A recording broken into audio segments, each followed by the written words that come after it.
Welcome into the Hail Varsity Postgame Show, live from Hurrdat Sports Bar and Grill. Nebraska falls to Michigan 30-27.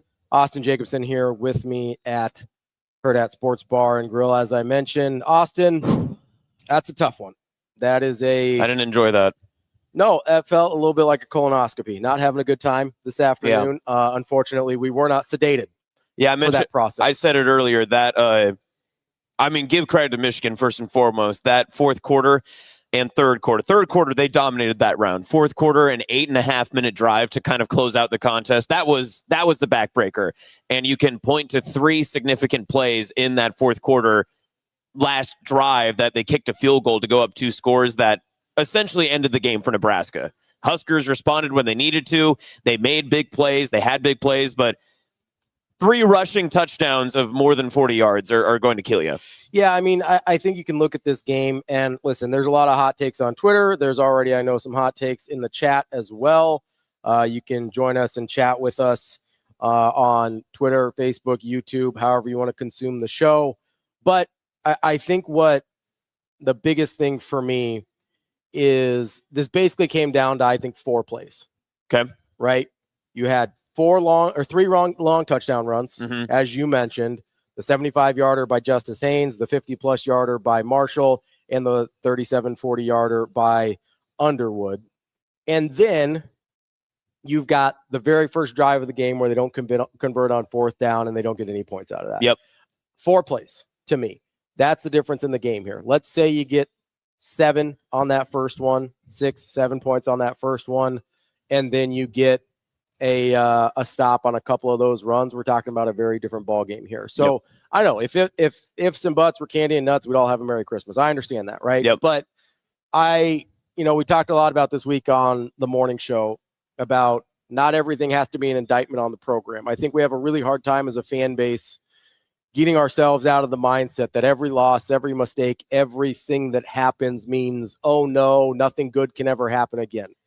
And I'm going to be honest, I'm sick of it. I'm tired of living in that space, if I'm being totally honest. I'm seeing it a lot on Twitter when I'm interacting with people. I'm seeing it in the comments already. I'm seeing it with people messaging me. I'm tired of living in that space. That's probably not where we're going to live on the Hail Varsity Postgame Show, if I'm certainly not. I'm not going to speak for you. You can do whatever you want. Okay, sounds good. I'm not going to live in that space because I don't think that's true. Listen, Is it a super frustrating game? Absolutely. Yes, 100%. Right? Yep. Is that drive in the fourth quarter where Michigan salts almost 9 minutes of the clock away? They get a field goal out of it.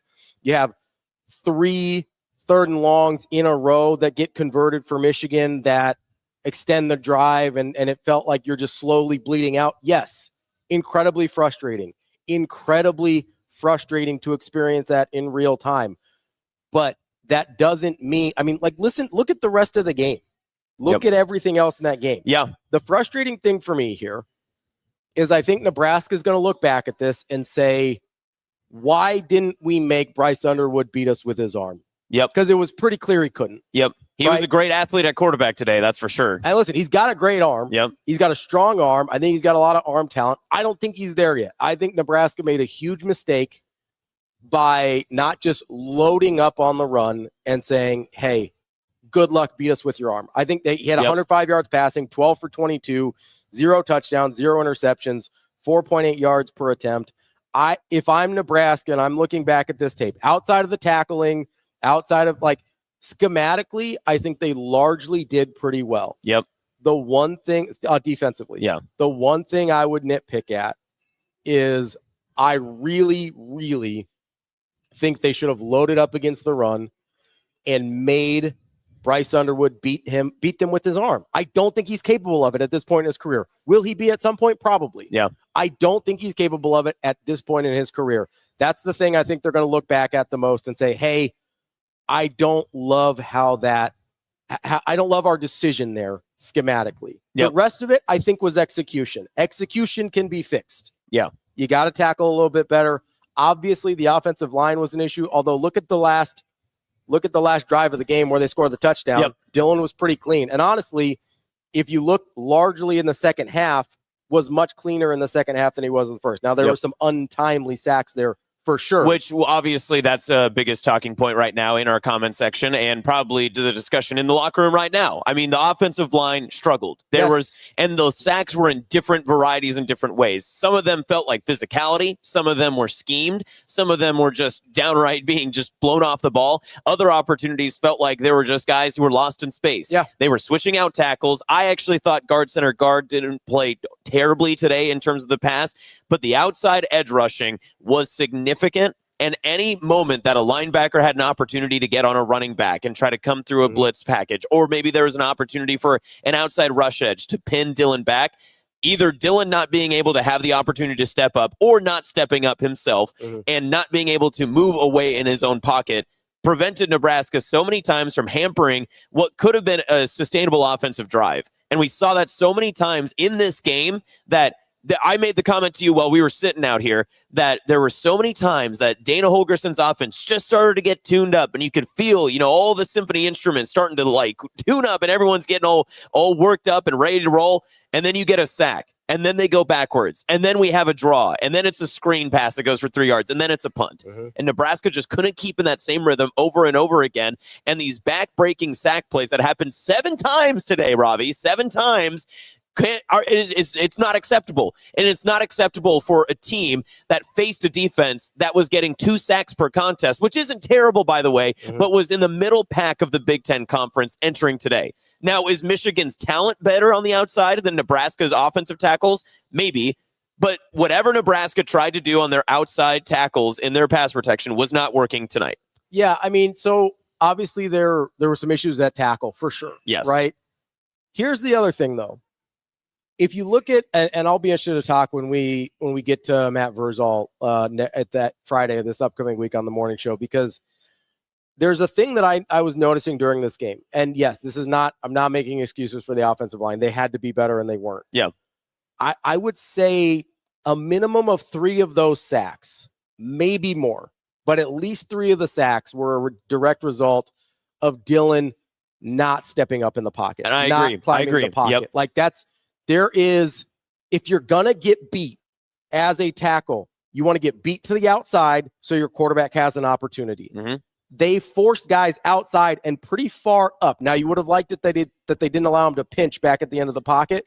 But yeah, I mean, listen, that was the most impressive part from Michigan's pass rush, because it was like a teardrop formation that they literally pinned at the top. They were able to close back in on Dylan, but he had lanes and opportunities to climb the pocket and give himself a chance. And he didn't do that time and time again. So offensive line play absolutely had to be better. Dylan needs to be a little better too. That to me was one of the things where I think he's going to look back at this tape and be like, oh man, there were things that I missed there. Because now he needs to be able to climb the pocket and still keep his eyes downfield so that he can keep an eye on guys. It's not hey, climb the pocket and take off, or just keep your eyes downfield and throw the ball. He needs to be able to climb the pocket and keep his eyes downfield a little bit. That's the thing that I think he's going to really be frustrated with himself when this game is over. And listen, if it's 2 or 3 or 4 sacks that you avoid, maybe that changes the outcome of the game. What I know definitely would have changed the outcome of this game is if Nebraska's red zone execution had been better. Yes. They had 3 trips inside the red zone before the final drive, and they got 3 total points out of that. That's not going to work. Like minimum, you have to have 9 points there.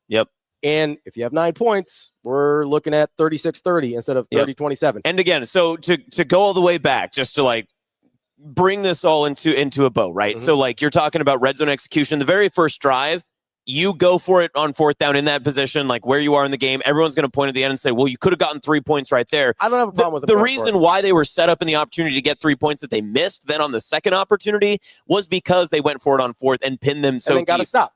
That's how you play the offense. Now, the second opportunity, when you miss a field goal, got to make the field goal. You got to make a field goal, because then Nebraska ties the game with a Heinrich Harper touchdown, right? Now, obviously, game flow is a lot different, all that other stuff. We could be talking into overtime right now, but no matter what the case was, you get 3 points right there, different game, and especially how you play that final drive. Michigan can bleed the clock all they want, but Nebraska still has 2 timeouts on a game-tying drive to go down the field.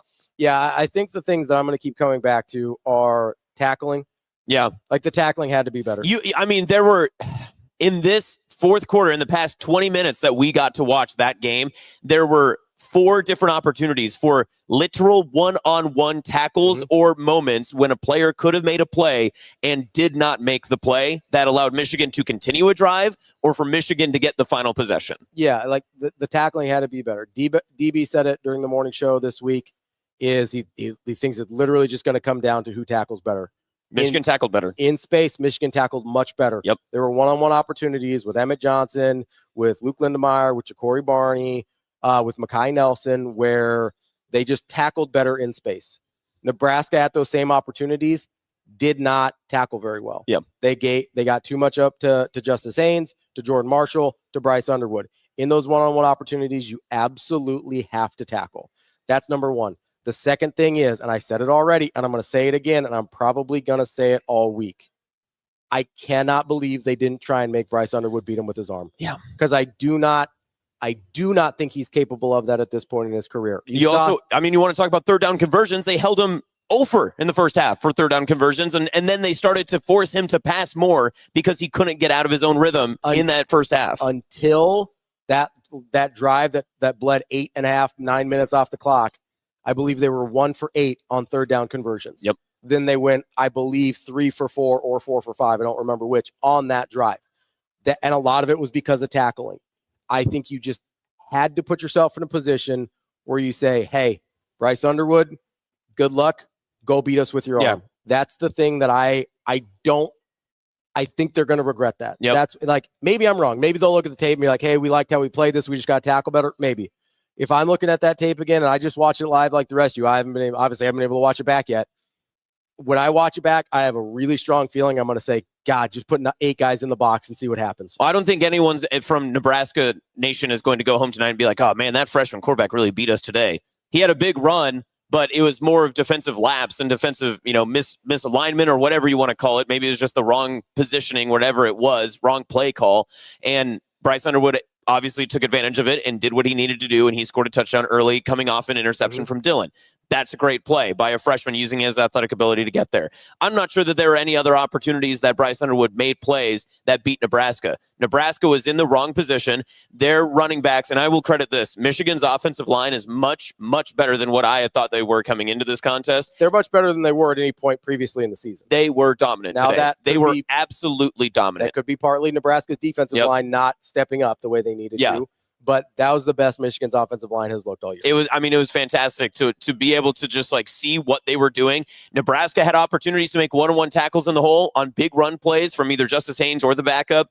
Both of them were able to run by defensive backs who were there to basically set up and make the play. And if they didn't make the play, Michigan was going to score, and that's what happened 2 out of the 3 times. Yeah, it's a situation where I think the execution needed to be a little bit better. I would have strategically tried to set it up a little bit differently in terms of how they operated. I think you could say, what did Bryce Underwood have? Like 166 yards of total offense? 12 of 22 passing, 105 yards, no touchdowns, no interceptions. And then on the ground, he had 8 carries for 61 yards and a score, including 37-yard touchdown. So 166 yards. 166 yards of total offense. You'll take that, right? That's a number you'll take. Nebraska's pass defense has still given up, I believe. That puts them at 303 total yards passing in 4 games. You'll take that as well. I think if you're Nebraska, you would have rather had said, hey, if you can beat us over the top, good luck. Because here's the thing.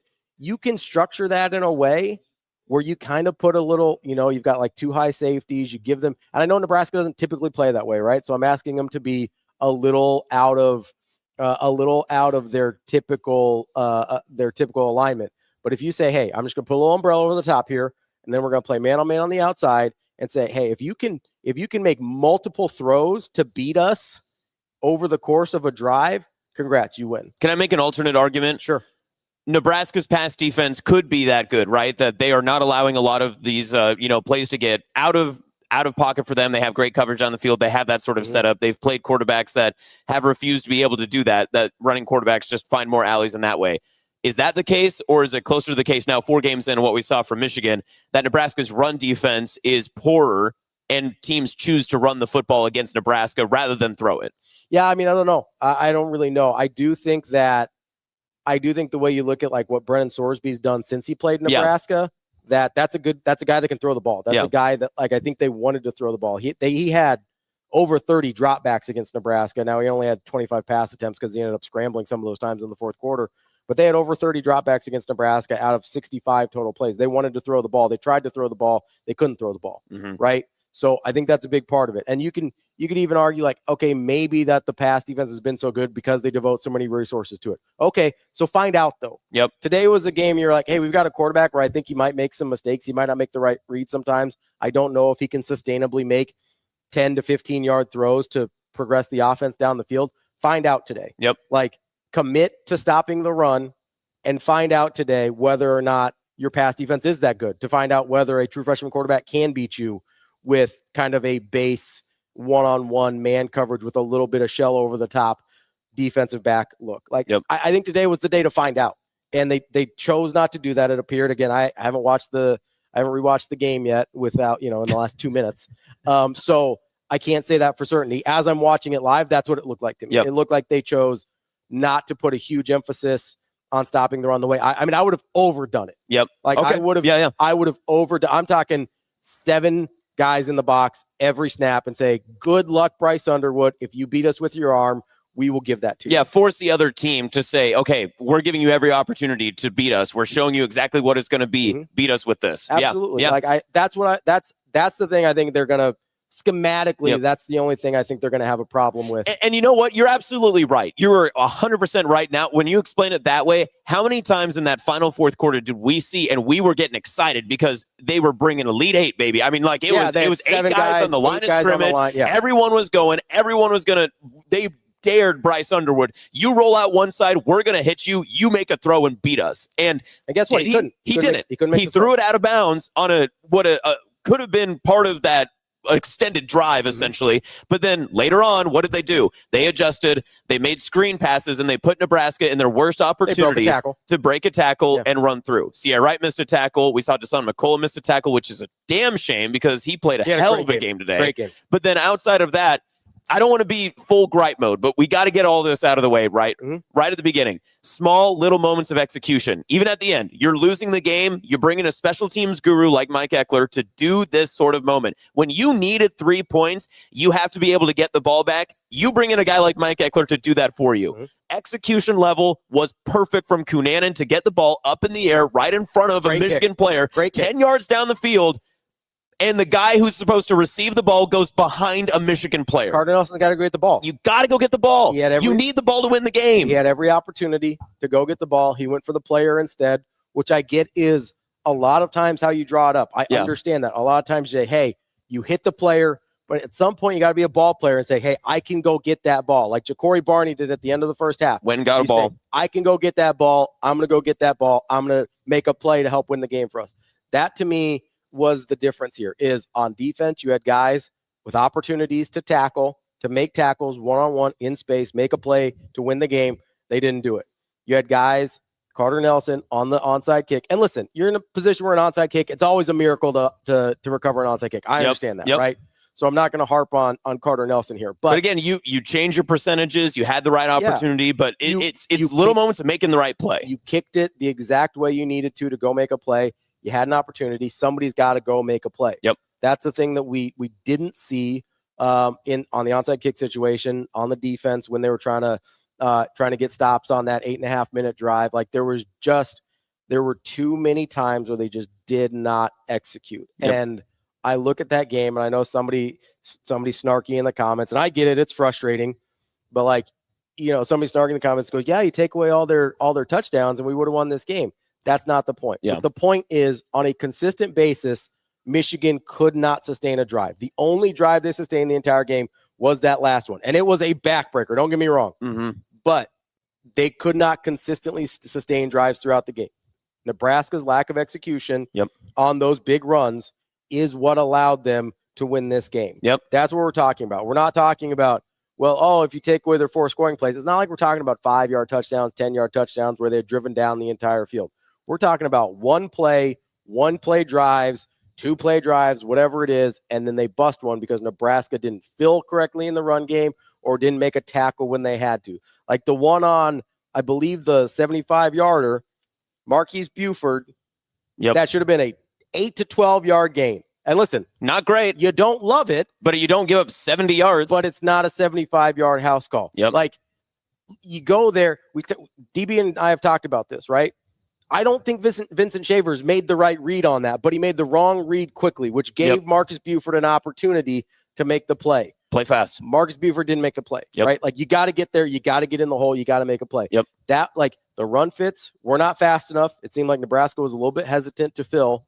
And then the tackling wasn't good enough. Yep. Like, that's what it was. And I think that's why I keep going back to, you just devote yourself in this game to stopping the run. 7-8 guys in the box. So you don't have as far to come in the run fit. So you've got more guys close to the line of scrimmage to make that tackle, to be there ready to go. So you don't have to make as many reads. They're just right there ready to go. Yes, you still have to win some one-on-ones.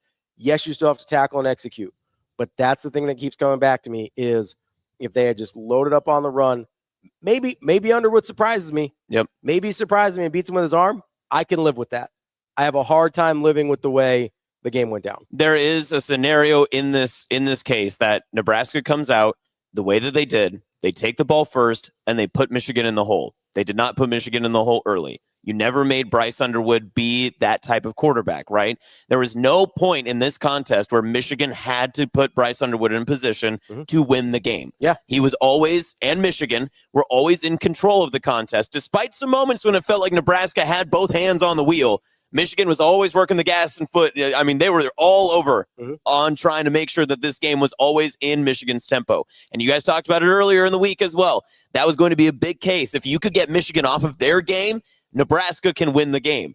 I would argue that in the first 4 minutes of the contest, Nebraska had the foot on the throat of Michigan and had a chance to step on it very early, but a 4th and 1 conversion doesn't go your way. Not able to execute. You get a 3 and out, and then you miss a field goal.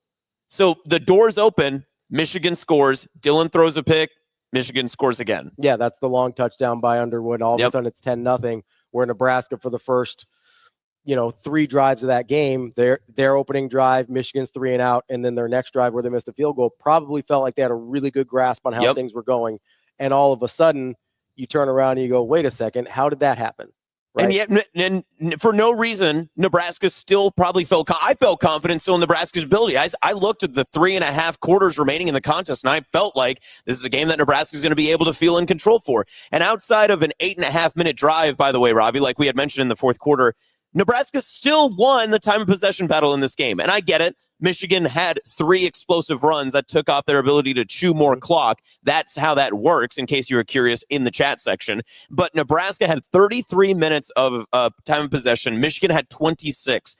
Even with the long touchdowns, Michigan still had an 8.5-minute drive to essentially close out and win the game in the fourth quarter. And Nebraska still was in control of the time of possession in this contest. They controlled somewhat of the flow of this game, but Michigan always was in control of their game. Nebraska was always playing from behind and never had an opportunity to set the tone for what the game could have been for them to have a winning formula today. Yeah, I guess I'm a little, I don't know. I'm a little confused and frustrated with, I guess, some of the comments we're getting. I don't know if they're tongue in cheek. I don't know if they're serious. I don't know if they're sarcastic. I don't know what they are. I've seen a couple like talking about firing certain coaches here and things like that. And I don't know. I don't know how I'm having a hard time living in that space. Like that's not, it's not resonating with me at all right now. Like, I didn't look at that game and go, oh, wholesale changes have to be made. Yeah, I did. Yeah, I don't get that feeling either. And I'll be honest, I mean, every single praise that was given to the offensive line for the past 3 games, including the Cincinnati win that people don't want to give Nebraska still the credit for, that seems to now have gone completely awry just because they did have a very bad performance today. They did. Yes. I don't know how you sit here though and you want to make wholesale changes and say, oh, this guy needs to go or that guy needs to go. Like, I'm having a hard time living in that space because I look at this and I go, okay, I mean, what happened in week 2 last year if you're Notre Dame and you lose to Northern Illinois, right? Like, were Notre Dame fans calling for Marcus Freeman's head? Maybe. I don't know. Is Nebraska going to go on a run after this? Maybe. I don't know. But I sit here and this happens in college football. It's not like Michigan is a bad team. Yep. Right? Is Michigan a national title contender? Listen, Probably not. I got to give them their credit where they are now. I mean, they played well. They played well without their head coach. They played well with a freshman, with a true freshman quarterback going in a hostile environment. Like, credit where credit's due. I still think Nebraska had every opportunity to win this game and should have won this game. Yeah. But I sit here and I go, okay, I'm having a really hard time figuring out, like, not everything has to be an indictment on the program. Not everything has to be, not everything is fixed by firing someone. I don't understand that thought process. Like, not everything is fixed by firing someone. I don't understand the lack of a context for what we've seen over the last 3 years. Like, I don't know how many times I have to give the example of Bryce Benhart, who not a soul wanted back at Nebraska, who turned into a valuable starter the last 2 years. I don't know how you can look at, like, Gunnar Gatula, who nobody wanted to start last year, was the third string left tackle, ends up coming into the game or coming in and starting 9 games last year and ends up having a good year. Like, I get the offensive line didn't look the way you wanted it to today. I understand that. It was bad. Even if I'm wrong about Dylan climbing the pocket, right? And all 7 sacks were the offensive line's fault, which I don't think they were, but let's pretend for a second. Yeah. Okay? Let's say I'm wrong. All 7 sacks were the offensive line's fault. You're going to take one bad game and say, hey, we have to fire the offensive line coach? Like, where does that get you? Yeah. Like, where does that get you? What progress does that help you make? And you're saying, I mean, somebody tossed a rule in there. I'm like, I don't know what you're talking about, man. I really don't. I don't know if you're being sarcastic. I don't know if you're just mad. I have no idea what you're talking about. But in what way do you think that's progress? Like, Nebraska, I think, is better than what they showed today. Yeah. This wasn't a great performance. They still had a lot of opportunities to win this game, despite it not being a very good performance, despite leaving a bunch of points on the field early, despite not executing in some ways they needed to, both offensively and defensively, right? All of those things are true, and Nebraska still had an opportunity to win this game. Yep. And I get that's where people are frustrated, but I don't know how you sit here and you go, oh, we got to get rid of everybody. We got to start from scratch. We got like, that's not how progress is made. I get we're frustrated. I'm frustrated too. I said Nebraska was going to win by 2 scores. I think they had every opportunity to win by 2 scores. I really do. Obviously, that's not how it played out. Yep. But I don't know how you sit here and you look at the schedule and you go, listen, they've got a bye week coming up. And dear God, is it going to be a long 2 weeks? I understand that. It's going to be a long 2 weeks before Michigan State comes in October 4th. But I don't know how you see a team that has a lot of talent that came in to Lincoln and won a game that Nebraska had every opportunity of winning. And you say, okay, got to make wholesale changes. Mm-hmm. I'm not this isn't watching Florida State go 2-10 last year. Like, this doesn't even look the same. I don't understand. I just don't understand it. I don't understand that thought process. Maybe I'm too much of a homer. I don't know. Maybe I like Matt Rule too much because he picks up our phone call on a Monday morning when he's not supposed to be on the show. Like, I don't know. Maybe I'm too much of a homer. Maybe that's why I don't get it. But I don't understand. Like, I don't, if you say that, have you made progress in anything in your life ever? There's setbacks. Yeah.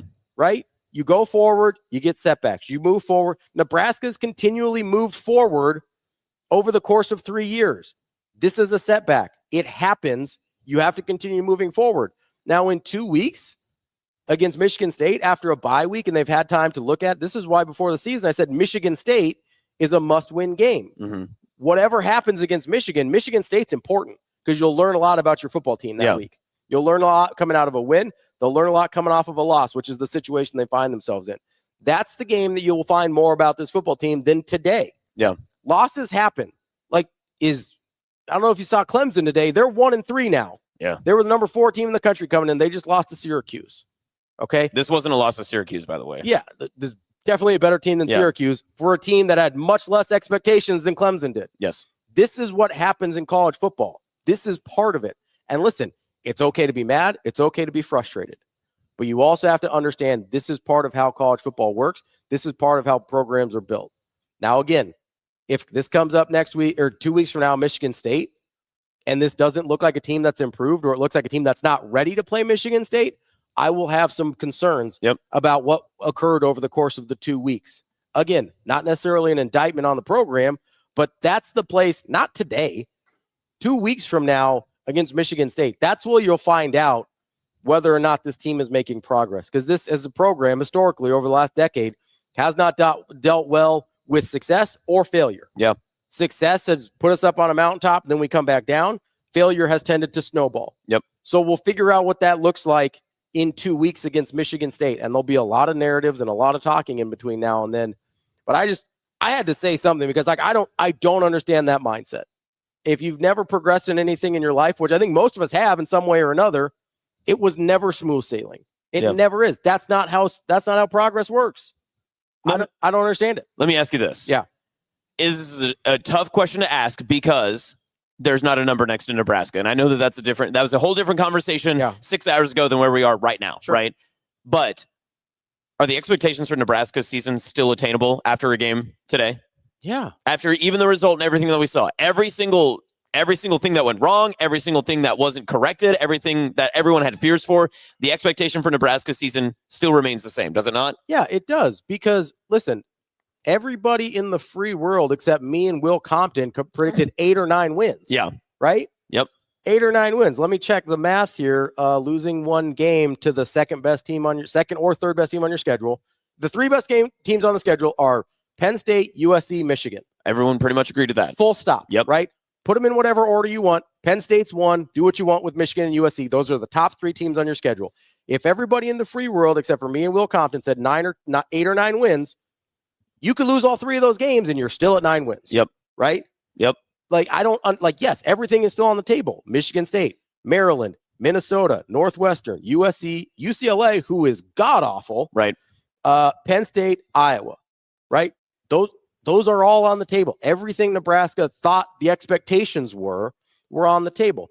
I just need people to have a little bit of perspective. I get that it's emotional. Yes. I get that this is gut-wrenching. I would have thought, though, like over the course, and I'm not trying to be flippant here, I'm really not. I would have thought that over the course of the last decade, that Nebraska would be have a little bit more calluses built up to bad loss. Like, this doesn't even crack the top 10 of most painful losses. That's true. Are we kidding? Yeah. Like, it wasn't particularly excruciating. It was frustrating. Nebraska had an opportunity to try to at least tie or win the game at the very end of the game, right? That they had a chance to be able to do that with an onside kick recovery if they were so to get it. This wasn't a game that was ripped away from them. And I'll add this Nebraska too. was chasing. The execution, obviously we talked about with like the missing tackles and some of that other stuff that happened. That is frustrating. But Nebraska actually didn't make the same type of Nebraska mistakes we had seen from them previously and in other regimes. The taunting penalty on Michigan maybe gave Nebraska more life than what Nebraska actually deserved in this contest. Sure. Nebraska did not have late penalties that allowed them to move down the field and have a chance to be in the game at the end of the game that we've seen Nebraska do. Michigan did. The Wolverines won the game, and they deserve the credit because they made the big plays in which to do so. But the little mistakes that had always plagued Nebraska, Michigan was making in this game that allowed Nebraska to stay and get back into it as well. I mean, look at last year against Iowa, man. Like, yes. Yeah. They had the ball and Brutal. They fumbled. Mm-hmm. Like, that's not what happened. Nebraska was chasing. They ran out of time. They scored when they needed to. They ran out of time. They couldn't get the onside kick. Like, that's it. That is what it is. Like, this isn't the same thing. I get that the score looks the same. I get that it feels the same because of the frustration. This isn't the same thing. Like you said, Michigan made the late mistakes, not Nebraska. Yep. Now, Nebraska didn't execute the way they needed to. But that's a different thing than what we're talking about. Yep. And that's a different thing than what we've been talking about. Like, I understand the frustration. I really, really do. I don't understand the short-sightedness of, like, literally nothing Nebraska has been trying to achieve is off the table because of this game. Yeah. It's not. Yeah. Whether you thought it was 8-4, 9-3, or 10-2 like I did, also still on the table. Yep. By the way. Like, that everything Nebraska thought they could be heading into the season is still on the table. And I don't know if it's just like in the moment, the frustration. I don't know if I also think we have a hard time remembering that teams get better throughout the year or can get better throughout the year. I expect this team to get better throughout the year. This is still the youngest team in the Big Ten. I expect them, like Williams-Nwaneri looked really good again today. Deshaun McCullough looked really good again today. There are definitely places where they need to get better. I would say tackling on the second and third levels for sure. They've got a lot of young guys that could go in there and give an opportunity to try and get better. Yep. The older guys can have opportunities to try and get better. all but written off Deshaun Singleton. He's played very well the last few weeks. And you want to talk about a guy that was cleaning up some of those leaky run plays? Deshaun Singleton. Deshaun a couple of times went in there and put a head down, and he was like, if you're not going to make the tackle, I will. Absolutely. I will do what I have to do. So, like, even older guys, like Deshaun McCullough is in his 18th year of college. Yeah. Like, he's gotten better from week 1 to week 4. Yes. He's better than he was last year at Oklahoma. Like, these guys have still getting better. They're going to still get better. Yep. I don't know how you can look at this and I don't know what sweeping indictments you can have except, hey, Nebraska didn't execute at the level they needed to, and they're going to have an opportunity to show progress in 2 weeks against Michigan State. Yep.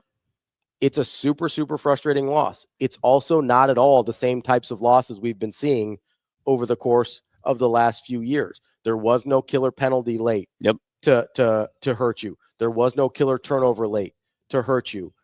Michigan executed. Yes. That's what it was. That happens sometimes. And those are the losses I think personally are easier to accept. You don't want to live with any losses, right? But let's be honest here. That's the world of college football, especially now. You're going to have national champions with multiple losses. Look at Ohio State last year.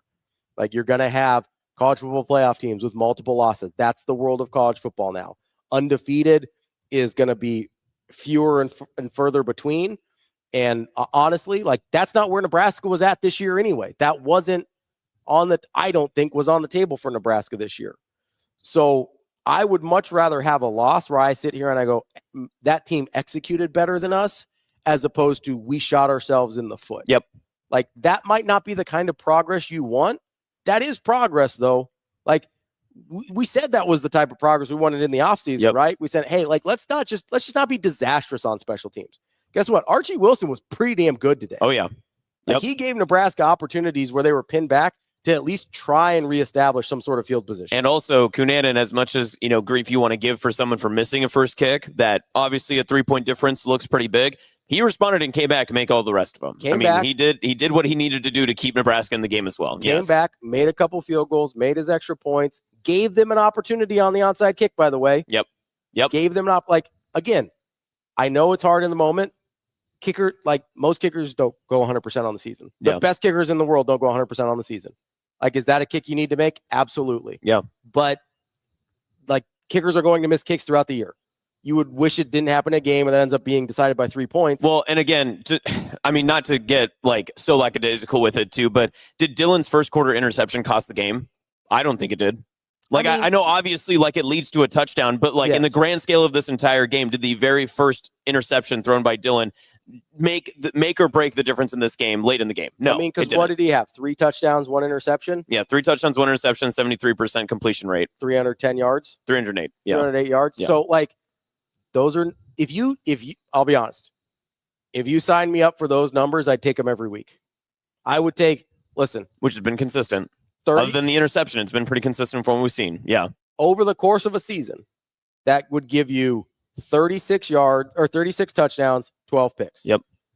So more picks than you want? Probably. I'll take a 3-to-1 ratio, though. Pretty good. I 100% will. Pretty good. I'll take 3,600 yards and 73% complete. I would take that every day of the week, right? Yep. So, yes, you never want a guy to throw an interception. That is part of football. Yep. Right? If you're going to throw the ball, what do you throw? 40 sometimes? 41. Right? 30 or 41. If you're going to throw the ball 41 times, you're going to throw interceptions sometimes. Yep. He's thrown 1 in 4 games.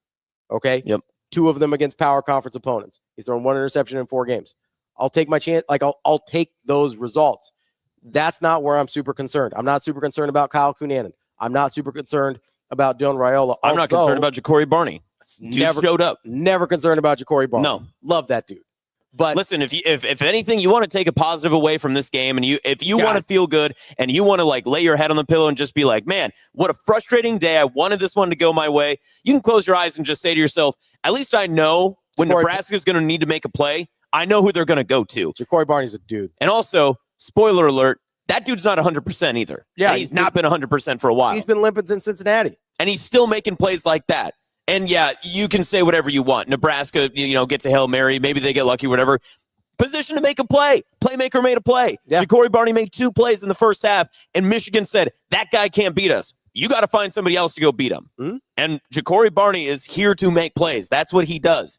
And I think you as Husker fans can look and say, what Dylan Raiola, what Ja'Cory Barney did from the first half to second half, especially Dylan and his improvement. I thought in the second half, he looked much better, even still taking some sacks, obviously. You could see the movement in the pocket and everything. You can look to say this team got better as the game went on. They just couldn't execute in certain moments defensively, and that's what's going to be frustrating. But again, it's like we have said from the beginning, what we said in the post game for Cincinnati in a win, that all of these things are correctable mistakes, right? It's not like we're looking at things and being like, oh my God, they'll never get that fixed. There's no way to fix this. Yeah. There are ways to be able to fix your tackling in the season. There are ways when you go into a bye week and you don't have to face anybody, you can improve on these things. Sometimes it's a matter of getting a different body in there. Sometimes that's the case. And listen, I understand the concerns about the run defense. I understand the concerns about the tackling and the defensive line and all. I understand those. I do. I'm not dismissing those.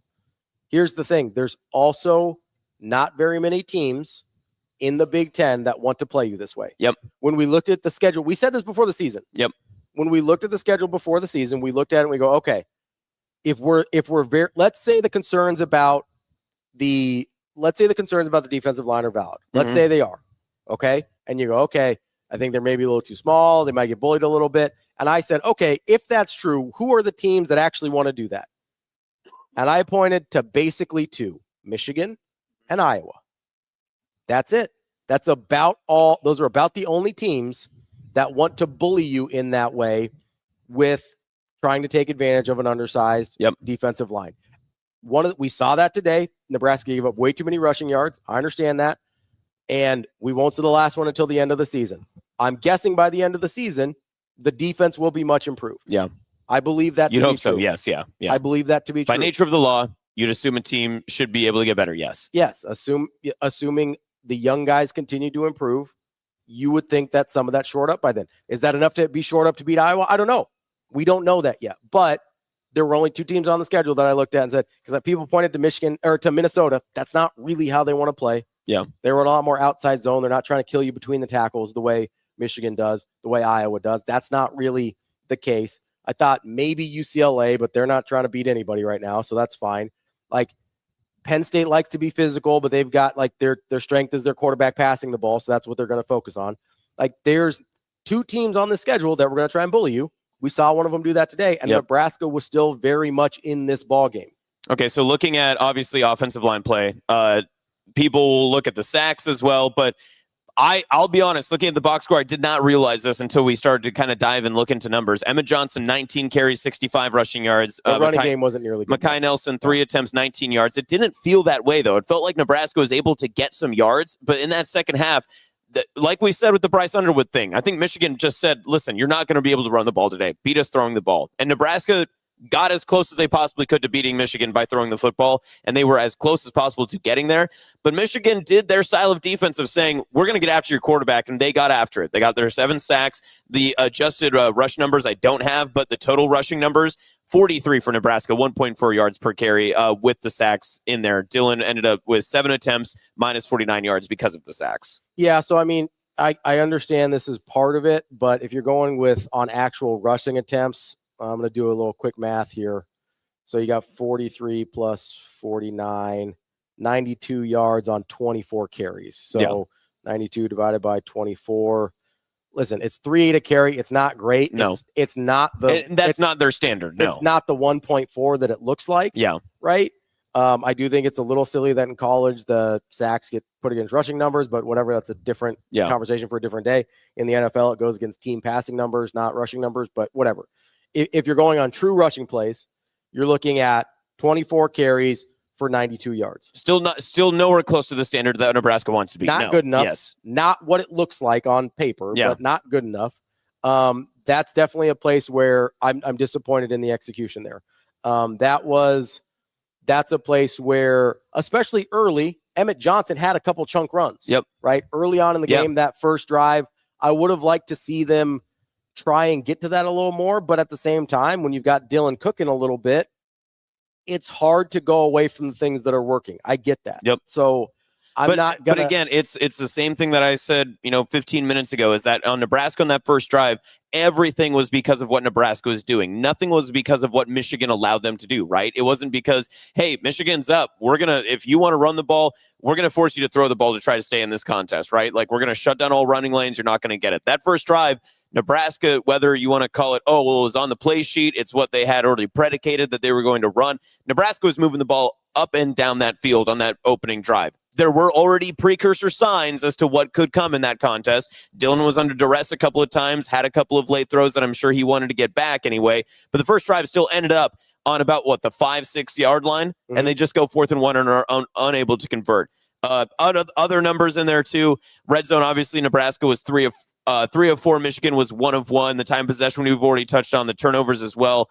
Turnovers were even, right? 1-1. How about this? We talk about correcting issues. Yeah, 1-1. Fumble for Michigan and interception for Nebraska. Nebraska, three penalties, 9 yards. You'll take that? Yeah. What was it for Michigan? 5 for 41. Yeah, I mean, you'll take including one that was on a 3rd down play. The play was already over. Nebraska would have to punt inside of their own 10. It was going to be 4th and 17. Yes. It was the taunting penalty that kept Nebraska's drive alive. I mean, I'll take that all day. Like, that's a much better effort from Nebraska. One of those was a false start by Pritchett, which we know has been an issue on the offensive line. But I mean, that's really but also the false start. I mean, that was a half and half. Like that was nonsense. That was a crazy. Yeah, that was total crap. I mean, it was total crap. Yeah, like that's an offsides or an encroachment, whatever it is. It's an encroachment, I guess, before the snap.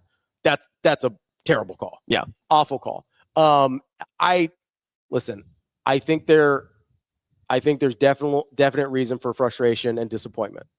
I don't want to, you got to feel however you feel about this. I get that. I don't think this is something I don't know. Maybe I'll feel differently on rewatch. Yeah. Maybe I will. Yeah. I don't, maybe I'll be singing a different tune on Monday. I don't know. I'm going to put this up in our chat right here from Seth. Michigan disguised nothing. We couldn't stop them.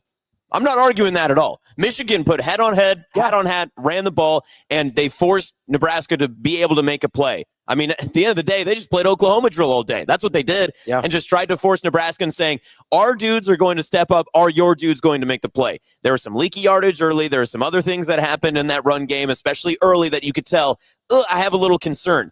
I didn't think they were going to bust off Roy Halou type runs against Missouri 3 different times in the game. But it happened. Yeah. And Nebraska had opportunities to stop those, or at least cut out the bleeding a little bit, cauterize the wound, as you would say. But they weren't able to, and they didn't. They lose by 3. They gave up 3 really big plays, but it was a game that there are so many different times that Nebraska has chances to be able to go back and look at and be able to improve upon because, again, there is the chances that Michigan gave them to be in the game.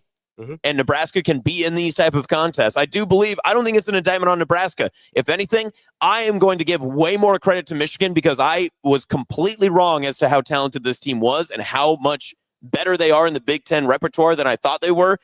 Credit for me in this contest goes completely to Michigan because they just put the ball into Nebraska's court completely. They walked into Nebraska's house and they took control of the environment and they handled it and walked out with a win. I honestly, tip of the cap, if nothing else from this entire experience, I tip the cap to Michigan because I think it was more about Michigan executing, making the plays more than it was Nebraska fumbling away a mistake like we've seen in years past and one-score losses like everyone's going to bring up over the next 3 days. Yeah, I think this is a different type of one-score loss, and that doesn't make it easier to swallow. But they didn't puke over themselves in this contest. So that's the thing. Yeah. Right?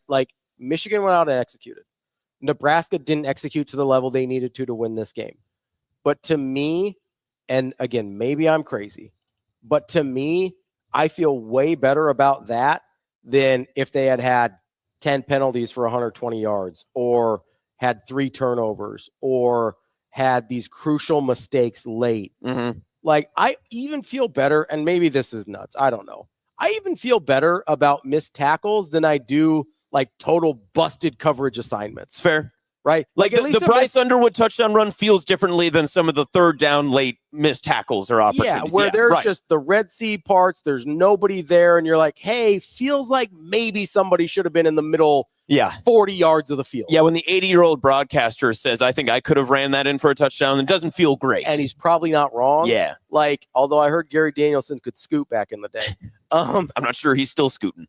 But, the issue is that's different than, hey, we're in the right spot. We got to the right spot. We didn't make the tackle. That feels different to me than, hey, that's a blown coverage. That's a blown assignment. That's a blown this. That's a blown that. That's a turnover. That's a penalty. That feels different to me. Maybe it doesn't make it easier to swallow for some of you, and that's fine. I'm not telling you how to feel about it. I'm saying from my perspective, that feels like you're in a different spot as a football team than when you're actively beating yourself. Yeah. It felt like today Michigan beat Nebraska. I agree. Not Nebraska beat Nebraska. That's there. Yep. And to me, that feels very different. Maybe it doesn't make you any less frustrated. Maybe it doesn't make you any less upset. I feel better about that than I have about Iowa last year, for instance. Yep. I felt absolutely nauseous after Iowa last year because that's a game Nebraska had in their hands, had in control, and then they gave it away. Yeah. Like, pick one. Pick a game, right? Pick Colorado, what was it, 7 years ago or whatever the Adrian Martinez one was. Pick Michigan a handful of years ago. Pick Michigan State a handful. Like, those are games Nebraska puked all over themselves and said, here you go. That doesn't feel like what happened today. Maybe I shouldn't feel good about that, but I feel better about it than I did Iowa last year. Yeah. And I think Michigan's a better team than Iowa was last year. Like, full stop. I just do. I agree. Yeah. So, I don't know. Take that for what you will, but Michigan beat Nebraska today, not the other way around. Nebraska didn't beat themselves. I think that's progress. Is it enough progress? I'll leave that for you to decide. I think we'll find out in 2 weeks against Michigan State. Yeah, listen, I'm not going to yell at the masses, just staring into the chat of hope. It looks hopeless out there. It's like a sea of unwavering negativity currently. But I mean, I agree with you. Michigan was just the better team in key moments, and they put hat on hat and they made it work.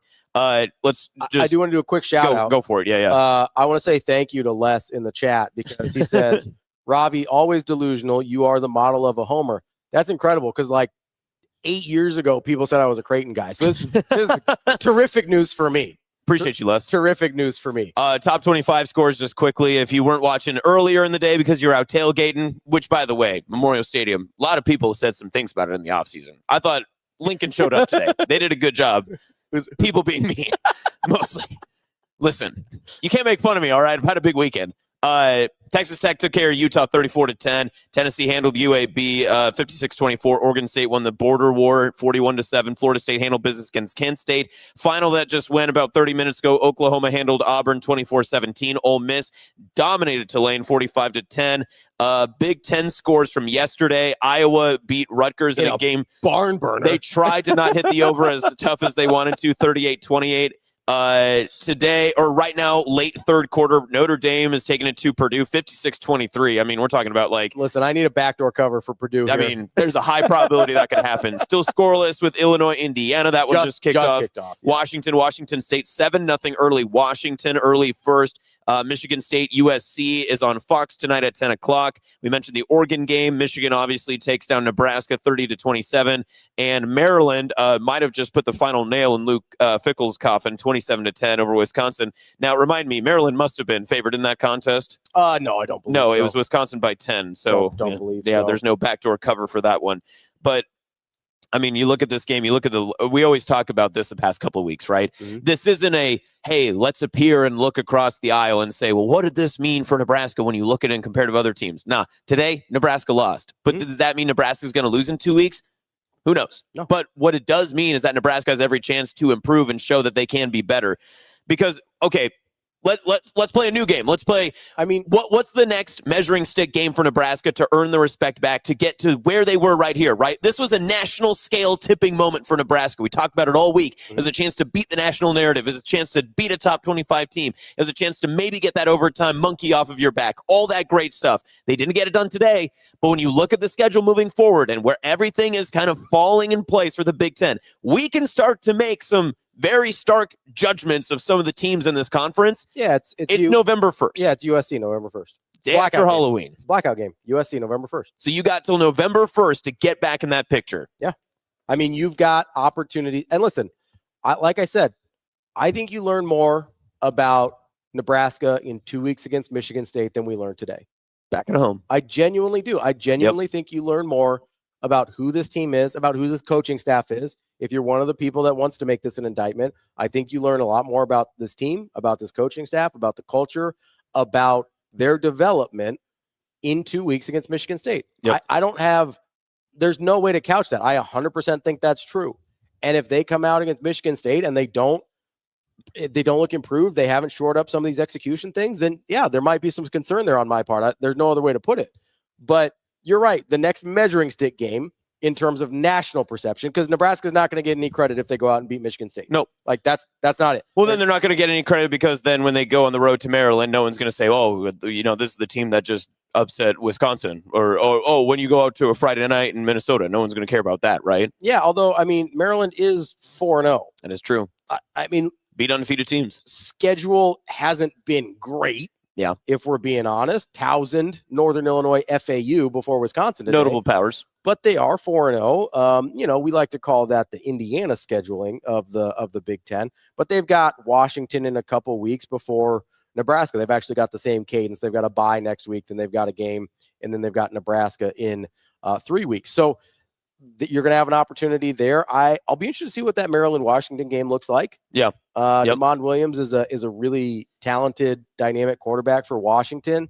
So that'll be interesting to see how Maryland handles them. But you've got a couple weeks here before Michigan State, and then you've got Maryland and Minnesota and Northwestern. And that's the stretch here. And that's an important stretch for Nebraska. Not nationally, but internally. Mm-hmm. Right? That's an important stretch internally because, make no mistake, we saw it last year. We've seen it every year for the past decade, basically. Yep. Great point by Seth. Minnesota, for a Nebraska fan, would be a huge win. No one else in the country will care. Exactly. Yep. It's exactly what I was about to say. Those are games over the past decade that Nebraska has dropped one or more of those games that they shouldn't. That is a 4-game stretch that if Nebraska has improved, if Nebraska is on the path to be a nationally relevant college football program again, it doesn't start November 1st at USC against USC here in Nebraska. It actually probably starts in about an hour. Yeah, it really does. Honestly, truthfully. right? Like getting back after it, it starts in all these games over the course of the next month before USC. It starts against Michigan State, against Maryland, against Minnesota, and against Northwestern. Nebraska has not taken care of business against that class of Big Ten team. And I'm not saying that's a lower class. I'm saying that's the class Nebraska's been in. Yep. That is the middle class of the Big Ten that Nebraska's been trying to get to and surpass. Yep. Those are the teams Nebraska has to beat for USC to even matter. Yep. Right? 100%. And again, nationally, nobody's going to care if you go 4-0 in that stretch. But locally, that's how you'll know there's progress been made. And then, yes, at some point, you have to go out and beat a Michigan or a USC or a Penn State or whoever, right? That's 100% accurate. Yep. But going out and beating USC doesn't matter if you can't go out and win these next 4 games. Yeah. Right? It doesn't matter the same way. Like beating the USCs and Michigans of the world, like beating Michigan today would have meant a lot less had they lost to Cincinnati. Yep. Right? Beating USC in a month is going to mean a lot less if they lose to Michigan State or Minnesota. Right? Yep. Like this is where Nebraska has to start. They have to start by winning the games against their peers in the Big Ten. And as much as I wanted it to be true, as much as all of you wanted it to be true, it does not appear that Nebraska has elevated itself, that Michigan is a peer yet. And that is frustrating. And we're not, hey, listen, we're big therapy guys here, all right? We're validating your feelings. We're trying to help you feel this out however you need to, because you're yelling at your car right now. Don't yell at us. Listen, I thought Nebraska could win this game by 2 scores. I genuinely believe that'd be 2. It's as rude of awakening for me as it is for anyone that Nebraska does not appear to be a peer of Michigan yet. It is as hard for me to swallow as it is for anybody, because I thought Nebraska had currently passed this version of Michigan. Yes. Right? So this is not easy for me to admit that, that obviously is not the case. Michigan consistently executed at a level Nebraska wasn't capable of, right? So then you take a step back and be like, okay, maybe Ravi Lulla skipped a couple steps here. What are the steps that Ravi Lulla skipped? Okay, it's the Michigan States, it's the Minnesotas, it's the Marylands, it's the Northwesterns. These are the steps you cannot skip. Yep. I thought they had done that, had gotten that point over the offseason. They hadn't. Okay, what's next? What's next is to take care of business and don't skip those steps. Yep. So that you have an opportunity again against USC on November 1st. Because again, and I know, like we've said a million times, we'll have to keep saying it because, we got to talk everybody away from the ledge. No, come back. It's week 4. It's week 4. Everything's still on the table. When we get to week 10 and we look at a loss to Michigan, 30-27 at home, yeah, it's still going to be frustrating. We're still going to see the highlights of Michigan. Believe me, beat Big Ten or BTN in 60 or whatever it's called. They're going to replay that, and you're going to watch these highlights a lot. When you watch College Football Scoreboard or Live or whatever you want to see tomorrow morning, and when you look back at SportsCenter Top 10, you're going to see these run plays a lot. Trust me, it's not going to be easy for you to do. But when you get to the end of the season, and especially when we get to November 1st, there's going to be a grand opportunity for Nebraska to be right back in the same spot they were today, where we're arguing about their position on a potential poll, about where they are nationally rated. Why are they not getting the love that they deserve? Why is Dylan Raiola being overlooked in this sort of category? The potential and opportunity for another chance at a crack at a team like Michigan that we had today will have a chance to be able to go on November 1st. You got to get to those steps to get there. But when we get back, we as the collective, we as the Nebraska fan base, we as the Nebraska faithful that are rooting on this team and hoping for their success and was hoping for a final that was flipped in, the different discrepancy today, when that moment comes, Nebraska will have another opportunity to surpass that dragon and slay it. And if they do, then they'll have to give back the credit to where it was all taken away from them today. But until then, you're still chasing and you're still trying to find that. Because now, they mentioned in the broadcast, it's 6 straight Big Ten opening wins for Michigan, 6 straight losses for Nebraska. But notably, last year, you think about week 4 last year, that Friday night against Illinois team ended up being pretty good. And it was a game that felt a lot like this one. Honestly, I thought it felt worse than this one.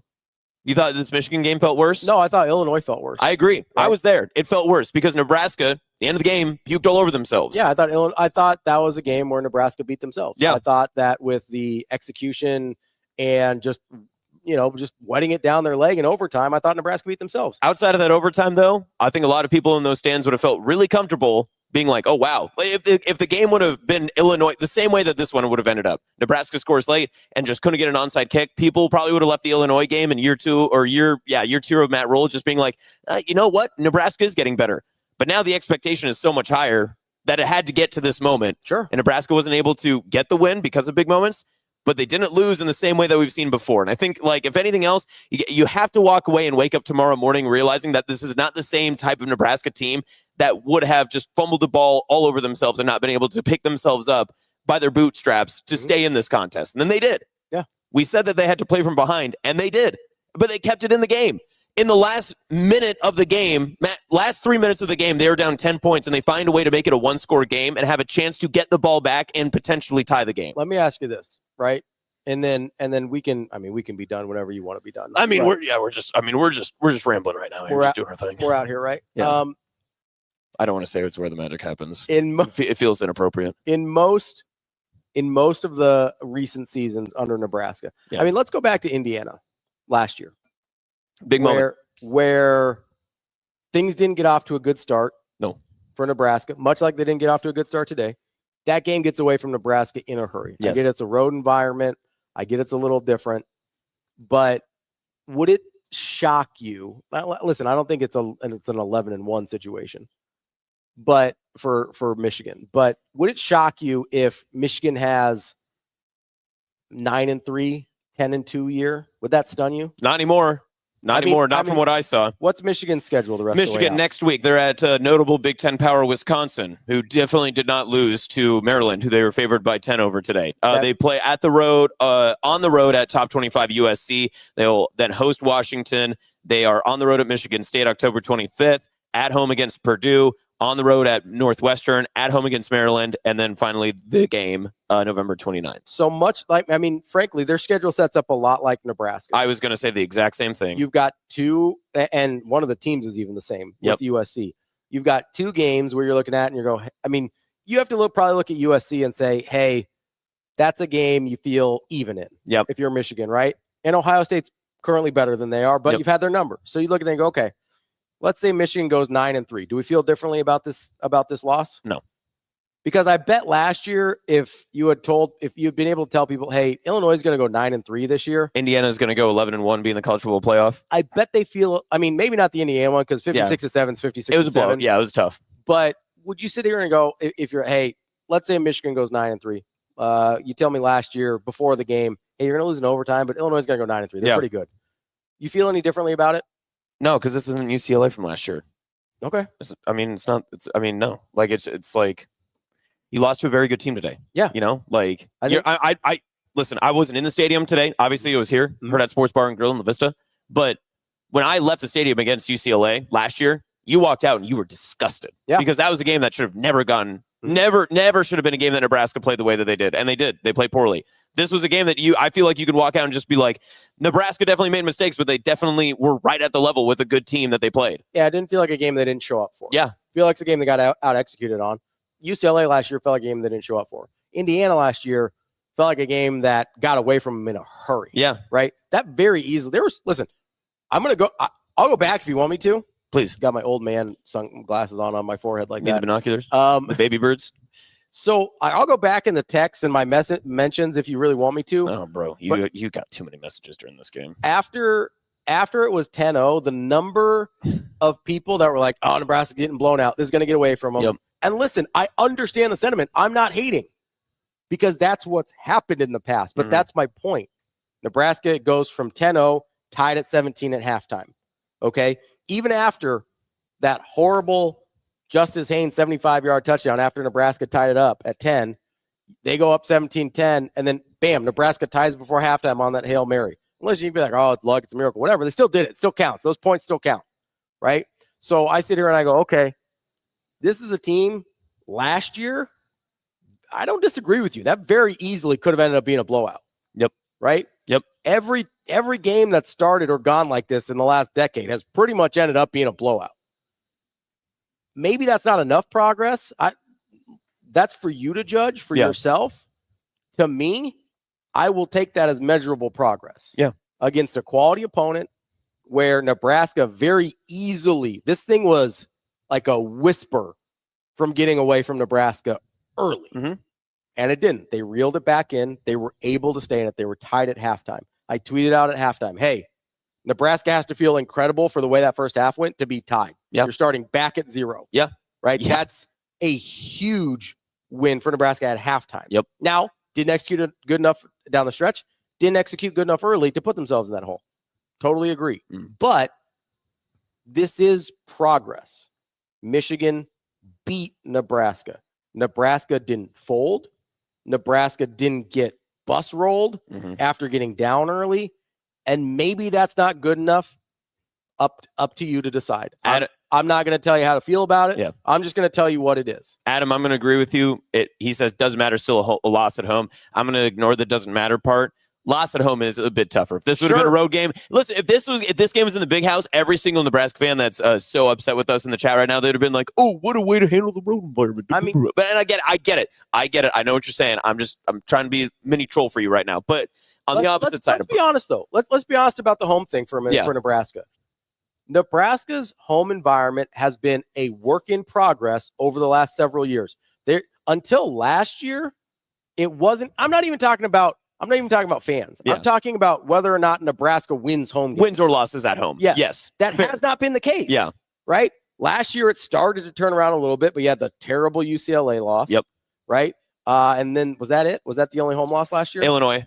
And then Illinois. A very frustrating Illinois home loss. But 5-2, I think, is what it was at home, was huge progress. Yeah. Nebraska, I think that was the first time Nebraska had a winning record at home since, I believe, 2016. Yeah. Consequently, the last time they had also won a bowl game or made it to a bowl game, right? So, like, until last year, the home losses thing was more of a norm than it was an exception. Not saying that makes it more acceptable, but let's not pretend like Nebraska's had Memorial Stadium on lockdown for years. Like, that hasn't been the case. So I get we don't like the home losses, but when you're playing good teams at home, sometimes it's going to happen. Like, I'm certainly hoping Nebraska takes care of business against USC in a month. Yep. But I'm also hoping that they take care of business against Michigan State, against Northwestern. Like, those also have to be games where you take care of business at home. It can't just be about the ones against ranked teams, against good teams. Okay, we got plenty of other things that obviously we got to recover to our things. I got 2 left for you. You're going to be shocked to hear that Dan Coyote has a great comment. It was a great game, he says. It's not the same as other close game losses because Nebraska played to win and did not play to lose. The season's far from over. That culminates the entire argument that we've been making so far over the past hour and 15 minutes of this entire show. Yeah. Because at no point there were some moments, questionable offensive play calls in different opportune times. And listen, sure, there's some frustrating ones for sure. There was even that end of the first half. You and I were sitting in the main gallery and we were looking at each other being like, call timeouts, we're calling draw and screens and whatever, what's going on? And it worked out. It worked. I mean, they literally got a Hail Mary touchdown. And yeah, I'm sure that doesn't happen every single time, but clearly they had a reasoning for why they did it the way they did because, okay, so they threw a Hail Mary touchdown on a 4th and 1 with 1 second remaining. So no matter what was going to happen at the end of that half, Nebraska gave themselves an opportunity to score and allowed Michigan no chance to rebuttal before they walked into half. Pretty good opportunity, nonetheless. I like that. And also, the last part here, too, Seth in chat, who's been great and active on here. I really appreciate that. He brings up kind of, for me, just a different question. Okay. Because of that, the final score being 30-27, and you do not kick the field goal on the 4th down and goal in the first quarter, the very first drive, and you miss the field goal then later, all that stuff, right? We've already touched on this.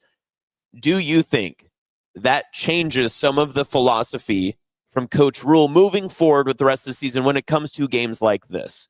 Because of, sometimes you get some scar tissue and it sits with you a little bit differently.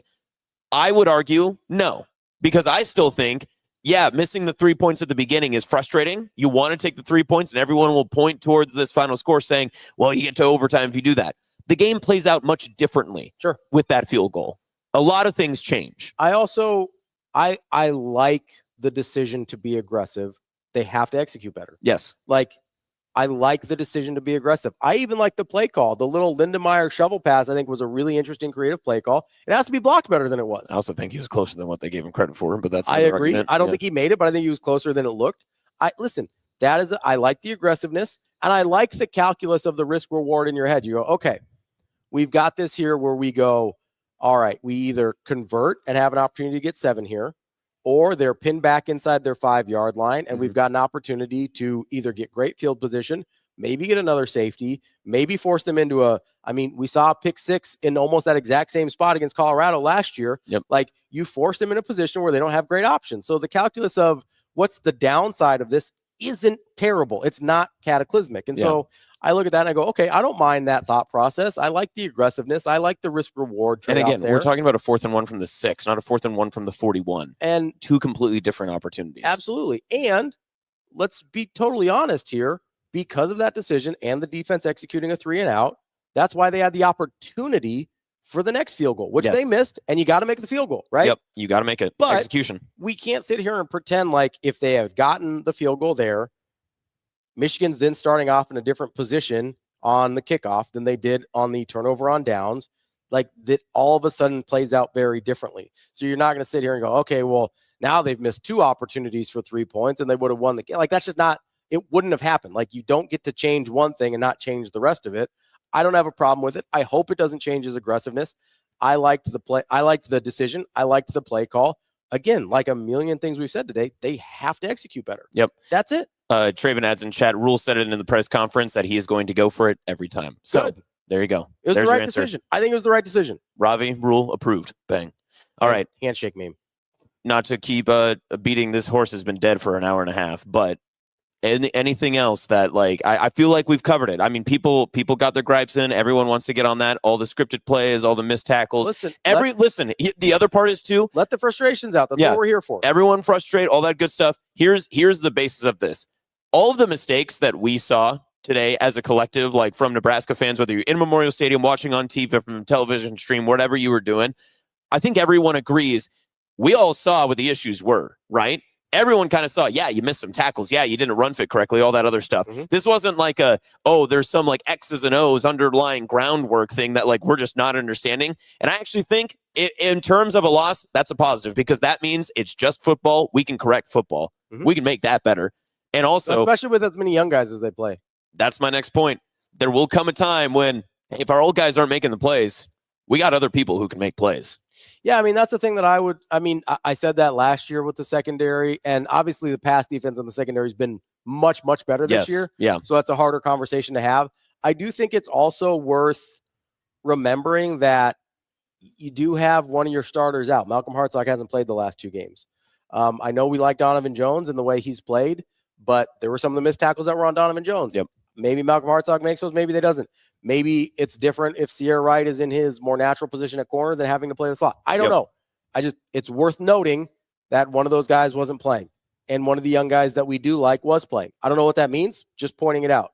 And I do think it's going to be harder this year to make any changes on the back end because of how good the pass defense has been. I think it's going to be really critical for Vincent Shavers over the course of the year to continue to improve in that inside linebacker spot. I was a little surprised he ended up on the inside. It seems like his most natural skill is kind of as a pass rusher almost and getting downhill. Maybe that's why they like him there, because you can get him into some run fits. I'll be interested to see what they do with him moving forward. I'll be interested to see if they move Deshaun McCullough around a little bit. I thought he had a really great game. He had a bad missed tackle late, but overall had a really great game. But I think you're going to – I am interested to see if they move some guys around on the defensive line, because I do think – listen, if you're going to subscribe to, hey, we need bigger bodies, there's a guy that I like a lot named Dylan Parrott, who's 320 pounds, who I've only seen a couple times. But when I've seen, he moves really, really well for a 320-pound guy. I'm interested. I'm just going to say that. I'm interested in to see, like, if that's a thing that, like, maybe you start playing around with things on the defensive line a little bit. Maybe you see they were doing some 4 and 5 down linemen late. I'll be interested to see if maybe because I think you can get away with maybe a smaller defensive line if you're going to go 4 down linemen a little bit. Maybe they play with that. Or maybe they say, hey, we're good enough to do it this way. We just have to execute the way we know we can. And maybe that's the case. I'll be really interested to see what they do with that moving forward. I don't think we're going to see wholesale personnel changes. I will say it's not that type of game. No, absolutely not. That type of loss. I will say if we do, I'll be interested to see what the Buford spot looks like moving forward. That every time I brought that up, that's one spot I'm agreeing with you. I'll be interested to see what the Buford spot looks like moving forward. I feel good about where you are offensively. I feel like everything that you saw from. I hate continuing to beat a dead horse. I just feel like it has to just keep being said. Like Dylan was not an issue. Jacory was not an issue. Rushing game can improve. That improves from an offensive line that hopefully gets better and learns from their mistakes and all that other stuff too.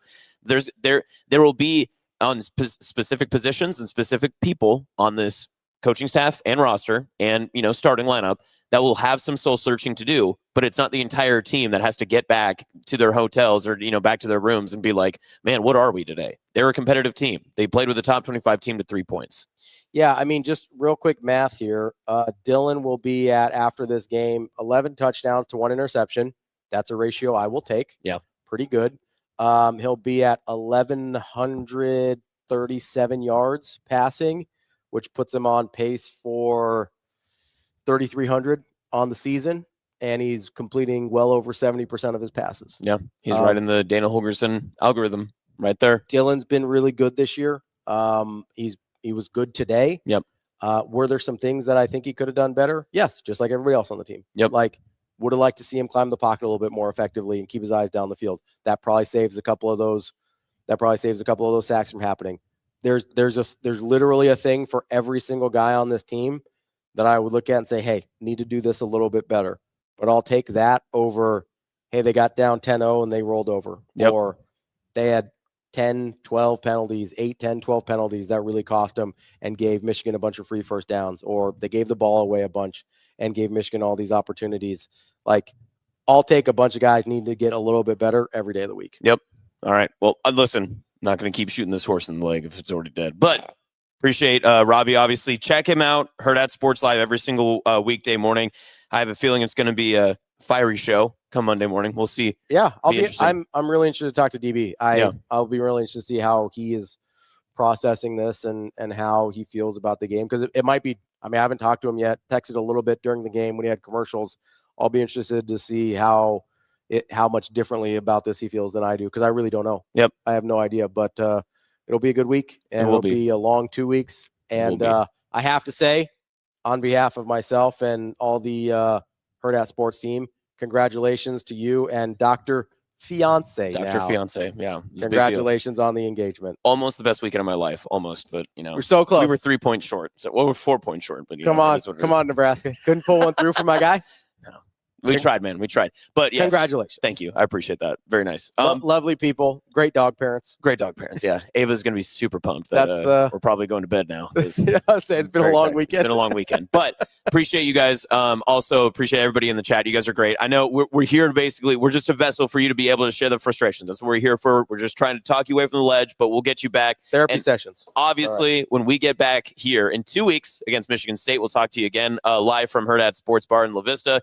If you so choose and want to hear more, or if you want to go back, see how you're feeling on Sunday morning, listen back. It'll be up on all of your Apple, Spotify podcasts. You can also check out the YouTube live stream on the Hail Varsity and Hurrdat Sports channels. We're back again in 2 weeks for Hail Varsity Postgame. Hurrdat Sports Live is back at 7 a.m. on Monday morning on all of your social channels. Make sure you check it out there.